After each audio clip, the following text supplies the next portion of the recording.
This is probably Homer's masterpiece, and it's owned by the Metropolitan Museum of Art, and it's called Gulf Stream. If you look at Homer's titles on his paintings, they have sort of a bounce to them, a nice feeling that's not the obvious, and yet the title is fairly literal. But they have almost a poetic sense to them in very short, succinct terms.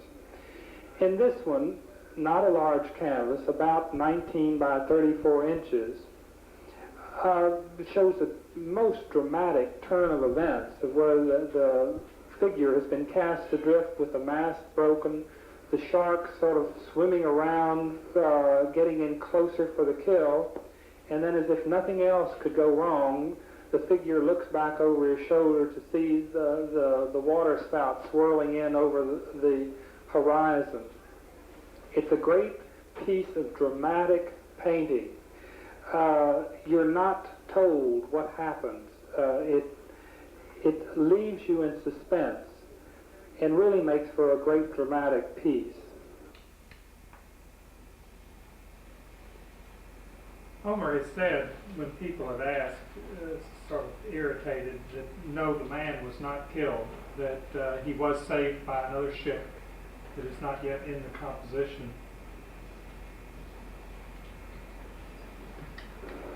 The waves are beautifully handled in this painting, of where the dark area with the shark sort of silhouetted in the foreground and the boat sort of cast on a lighter area of a trough between the swells, and then the beautiful waves crashing and piling up into the background.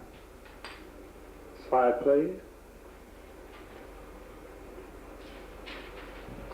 This seems like a logical slide to show after the last one, but it does not have any connection with the Gulf Stream, unfortunately, so we never know exactly what happened to the poor man on the boat. Slide, please.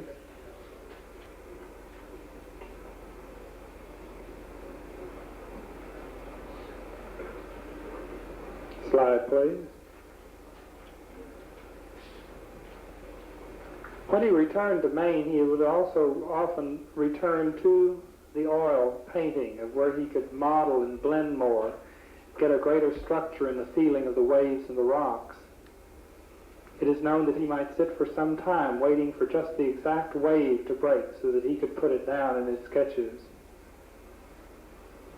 Very seldom did he include a figure within the seascapes. Only at the very end of his life did he include a man, and then a very tiny one, sort of insignificant to the grandeur of the nature. Slide, please.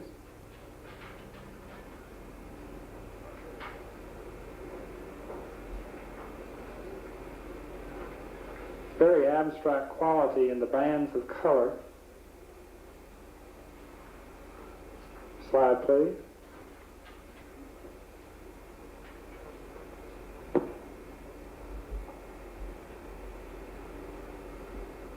Slide, please.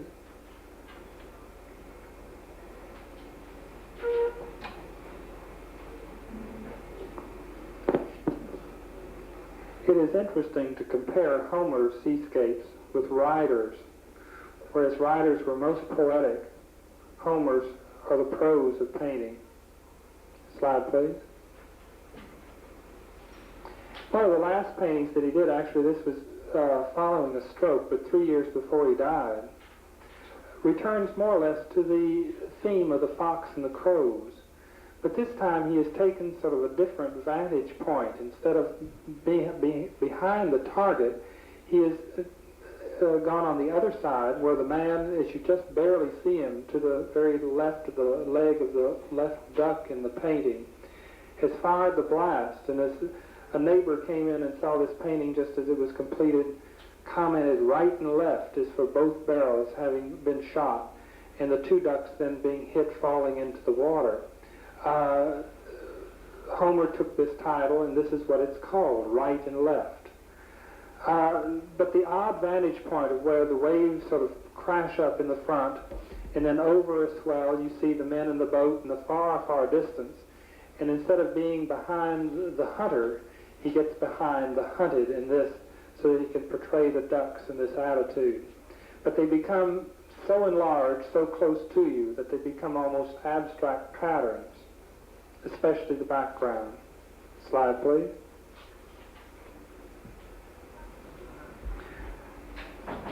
For our review, we will start with the first painter, John Singleton Copley, C-O-P-L-E-Y.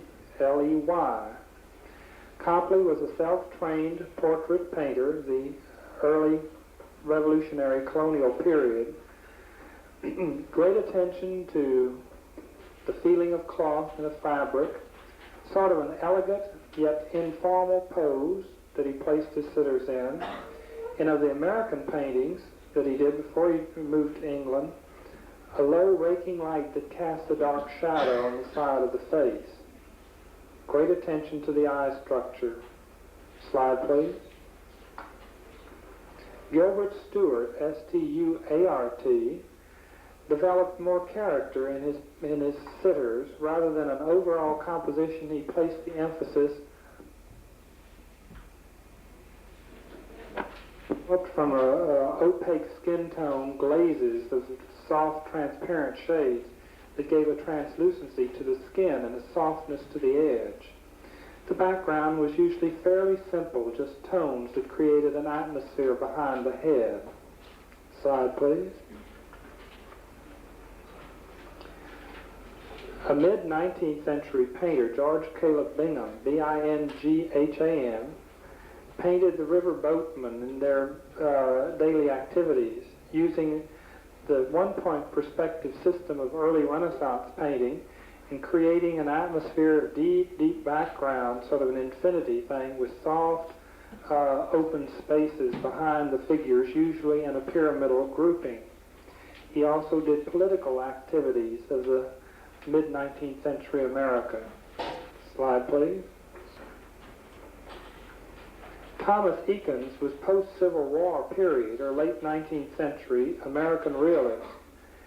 His study of anatomy led him to do great realistic paintings, a few nudes in the early part of his career, and then it led more into character development of portraiture with everything finely detailed with a fairly strong raking light over the subject, and then a return to sports figures, boating, boxing in the latter part of his career. Slide, please.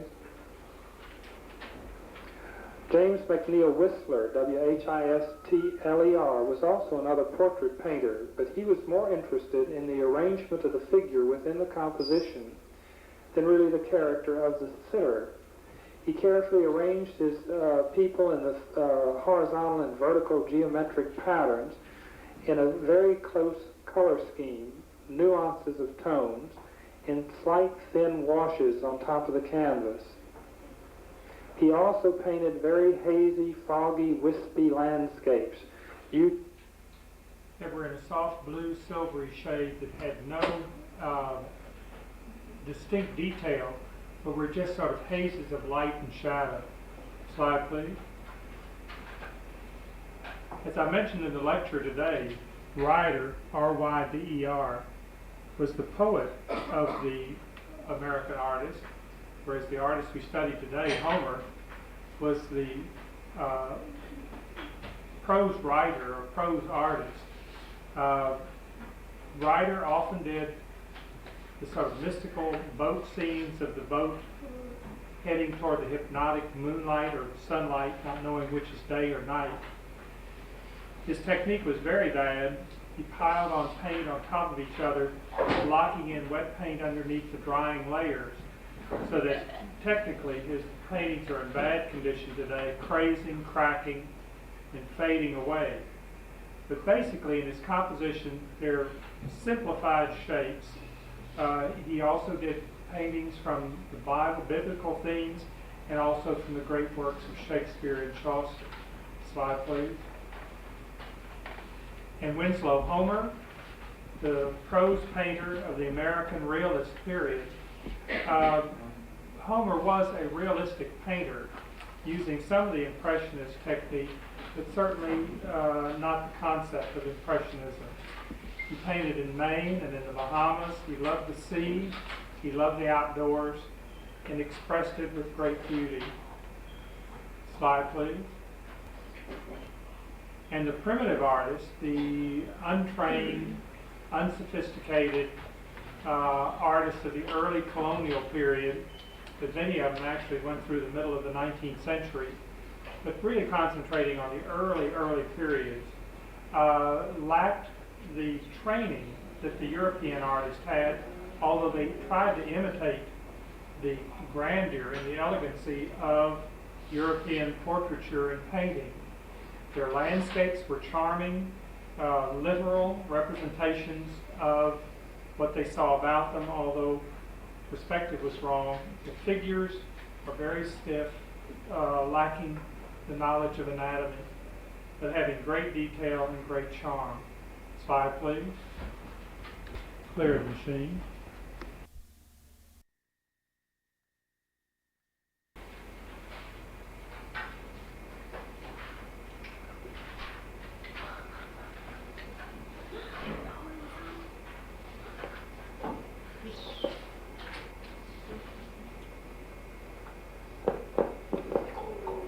May I have your attention, please? This tape is on John Sloan, S-L-O-A-N. His dates were 1871 to 1951. Put in the first slide, please. We're going to begin the review today, the lecture, with a review, rather than saving the review for the end of the lecture.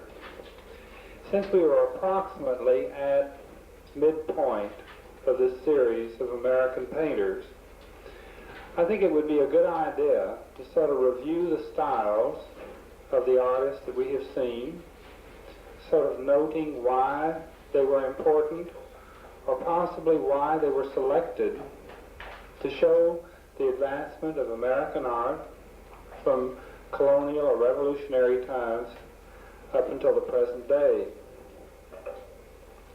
Copley was our first major painter.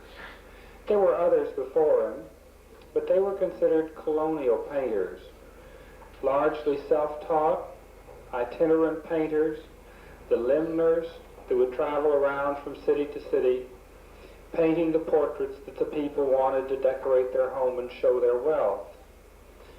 But with Copley, he established himself as an artist of the first rank, in that he continued the traditions and styles that were begun in the Renaissance in Italy and in Europe, making a trip to England to enhance his style, to broaden his scope, to see the great works of art, be influenced by them. Although now, his pre-European paintings, or his American period, he left just shortly before the Revolutionary War and remained the rest of his life in England. His American paintings now are more highly prized because of their individual, straightforward character. He developed a very fine technique, a good likeness of the person, fairly good anatomical structure. The grandeur of the portrait was what was expected during these colonial times. He made a trip to England to see Benjamin West, who was the mentor of the American painters, although he was not nearly as good a painter as most of his pupils, or the people he influenced. And we'll see that today in today's lecture, where Robert Henri was the teacher of John Sloan, or the mentor of him. And although Henri influenced many of the contemporary American artists, he was not as great as any one of them. Slide, please. Another very important painter of this colonial or federal period following the Revolution was Gilbert Stuart, S-T-U-A-R-T. Whereas Copley developed a picture, Stuart developed character. And he again was one of our first of the revolutionary or the federal period painters that was influenced by the European traditions, the Renaissance traditions, of creating these paintings. They were not just mere decorations, but they were portraits, portrayals of these great characters of our historical period, early historical period. Stuart, in concentrating in on the face, did not do many full-length portraits. and the backgrounds were usually left fairly uncluttered so that all the concentration of the subject matter could be placed on the person's face. He built this up from an opaque skin tone, sort of the back of the canvas, glazing layers of skin so that you have a sort of shimmering, translucent effect to his work. Slide, please. Following the Federal period of the early 19th century, we have an area that we did not pay too much particular attention to, but it was the landscape painters of the Hudson River School, of the artist discovering what America looked like. The artist always, in all centuries, has interpreted the time in which he lives. Sometimes it takes a while to really find out what his interpretation means. But especially during the middle of the 19th century, with the push westward of discovering the beauty and the grandeur of the United States, one of the Midwestern painters, and there were many of this period, Blakelock, Bierstadt, Innes, many of them. But I selected Bingham because he was basically, again, a painter using the traditions of the Renaissance period. The one-point perspective, the pyramidal or triangular scheme, compositional schemes, and he used these fairly grand schemes, but portraying everyday riverboatmen along the Missouri and the Mississippi rivers. He used a very direct, harsh lighting where the figures are crisply silhouetted and brought out, etched against a soft background that is reminiscent of the topography around his area, but easily in another time could have been the mystical backgrounds of, say, a Da Vinci. Slide, please. And then with the history of the period following the Civil War in the latter part of the 19th century, we have a realist painter, Thomas Eakins. Eakins is very important in establishing the art movements of the United States, which of course were still centered on the eastern seaboard. Even though the artists, as they pushed westward, portrayed the grandeur of the United States, the popularity of their paintings, even Western paintings, painters such as Remington and Russell, sold their paintings in the East. So it was still here that the taste of art, or the taste of culture, the cultural standard, was established. Eakins was a teacher at the Philadelphia Academy of Art, was greatly interested in anatomy. He was one of the developers of techniques used in the modern movie day camera, whereas in many of the artists, or the photographers, to get double images, would set up multiple cameras that would be tripped to show a continued action of a figure or an animal.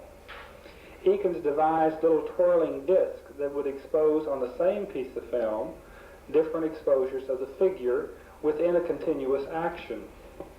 And he, with Edward Muybridge, designed one of the first volumes on the movement of the human figure. With all of this methodical study, we can understand how realism and the accuracy of his paintings meant to him. In one of the later ones, the Gross Clinic, where he is a large portrait, much reminiscent of, say, Rembrandt's Anatomy Lesson of Professor Tulp, where Dr. Gross is shown operating on a patient, making an incision into the thigh. The patient is sort of twisted on the side, and you can see the anesthetist applying the ether sort of in the background. And actually the figure sort of revolted by the whole affair on the background over on the left-hand side is the patient's mother. All the other doctors concerned with the clinic are then sort of in shadowy portrait in the upper section. Eakins was absolutely accurate in his detailing. He would set up scale models to show the correct lighting or correct perspective. He would go to great lengths to achieve the accuracy that he wanted in his paintings. Slide, please.